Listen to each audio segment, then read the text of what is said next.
জীবনে কিছু করতে হলে সবার আগে আপনার কেরিয়ারকে নিজে ফোকাস দিতে হবে, কারণ আপনি যখন আপনার কেরিয়ার মধ্যে ফোকাস দিবেন তাহলে আপনি জীবনের সফলতার দিকে এক ধাপ এগিয়ে যাবেন। আর যদি বাসায় বসে থেকে আপনি নিজে নিজে চিন্তা করেন কিভাবে আপনি সফলতার অর্জনে যাবেন, তাহলে সবথেকে বড় বোকামি।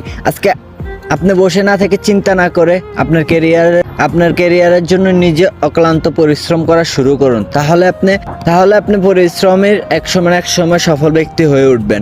আপনি যদি ঘুম থেকে উঠে গার্লফ্রেন্ডের মেসেজে রিপ্লাই দেওয়ার জন্য বসে থাকেন, তাহলে কিভাবে আপনি কেরিয়ারে ফোকাস দিবেন? জীবনে যাই করেন না কেন, সব থেকে বড় কথা হচ্ছে আপনি যে কাজটা করতে চান সেটা কাল না বলে আজকেই করার চেষ্টা করুন। কারণ আপনি যে কাজটা করবেন সেটা হয়তো বা আপনি চিন্তা করতেছেন কালকে করবেন, কালকে না ভাই, আজকে করা শুরু করেন, দেখবেন আপনি একসময় সফল ব্যক্তি হবেন।